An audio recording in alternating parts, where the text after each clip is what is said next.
Shami Yashar'Al, AHAYAH, Alahyanawah, AHAYAH, Accad. Shabbat, Shalom, Yashar'Al. Welcome to Word War 3.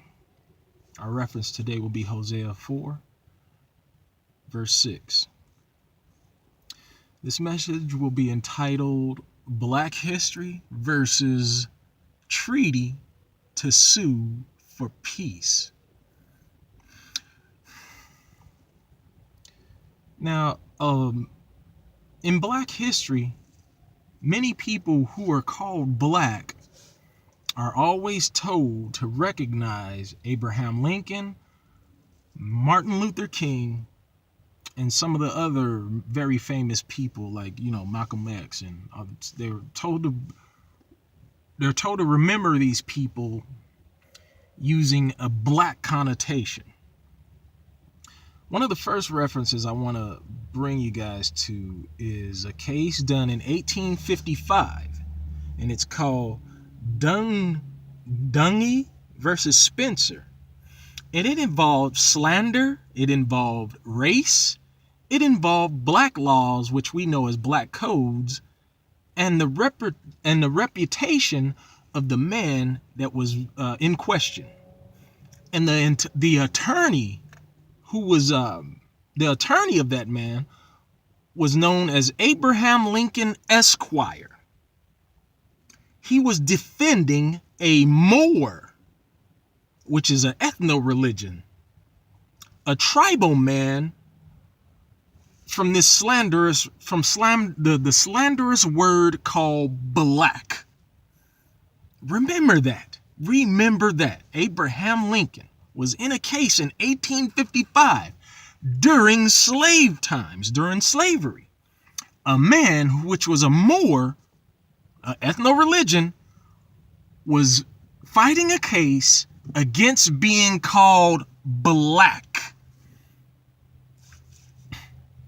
Now, when we go into this word black, black means as of color attributed to atrociously,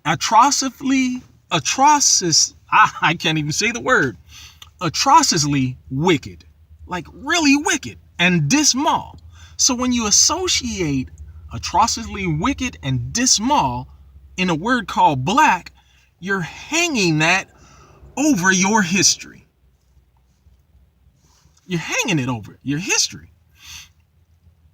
Negro History Week began in 1926 with Carter G. Woodsen, now known as Black History Month or African American History Month. None of these terms are tribal, which is human rights, nor ethno-religious. The Emancipation Proclamation or Presidential Proclamation 95 was dated 1 January 1863. This is a legal term, not a lawful term. They had to come with the amendments to the Constitution to make it legal, or to make it lawful, sort of say. So these are legal terms. And this proclamation is an executive order that is not even numbered. So, you have to ask yourself, does it really exist if it's not numbered? The government, which is a word meaning mind control. The government released its physical slaves into the so-called mental illness of democracy, which means majority rule. Again, the slaves were released from their physical slavery into the mental slavery of majority rule. This is Black history. This is Black history. President Lincoln was not even moved by ending slavery or even adding them to the United States Armed Forces at that time. Yet both happened to preserve the union of the states. This is documented history, documented Black history. He didn't even care, but he did so. He freed the slaves and he put them in his army, in the armed forces, to preserve the Union of the United States. Let's go down a little. Let's go further a bit in history. The Indian Appropriation Act of March 3rd, 1871. Now, we're seeing this Indian Appropriations Act after a guy who not everybody pays attention to. You know, he was president after Abraham Lincoln. Andrew Johnson. We are actually following his ideas. We're not following the great Emancipation Proclamation or the Emancipator. We're following the ideas of Andrew Johnson, the most racist president that has ever existed. They even tried to impeach this guy once, but it didn't fail. It failed because, again, you got legality and then you have law. And that's what they were using to keep this guy in office. But again, the Indian Appropriations Act of March 3rd, 1871, it no longer recognized Indians in the United States as independent nations. And this is a federal government law.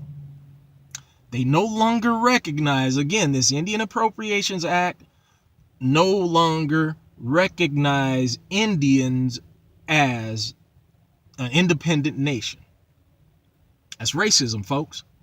The code law is a code law which seeks to make treaty of all colored people. That word Indian meant all colored peoples at that time. From the beginning of, the Edomites, Europeans coming here, all the way into 1871, Indian meant all colors, because again, it's a color law, a colorful law, even to this day. So instead of making treaty with the Indians, they turned to statutes at large to contain the agitators of their racist demands that were made legal.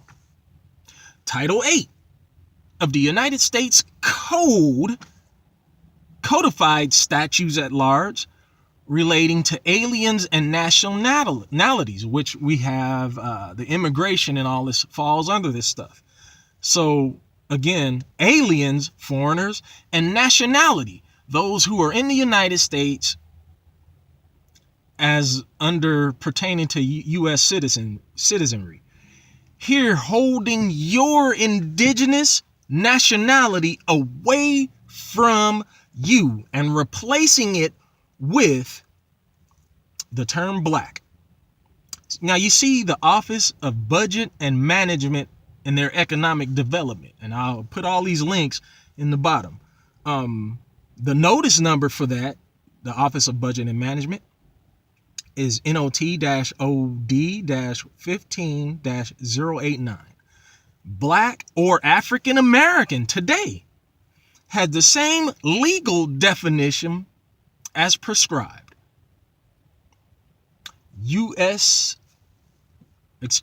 10 USC 236 is the code for research and education programs and activities.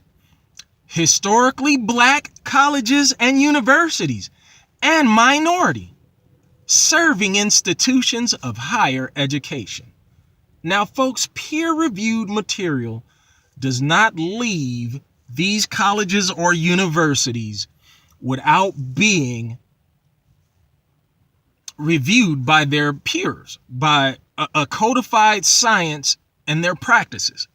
It will not leave that university. So whatever you're getting your degree in, whether it's history, science, or whatever, those ideas will not leave that college. You can't get a PhD, master, whatever, without being peer reviewed by the people who says what you can say with that degree. Again, and even conversion to black Christianity, they were still held as codified slaves during slavery and even now. Moving on down.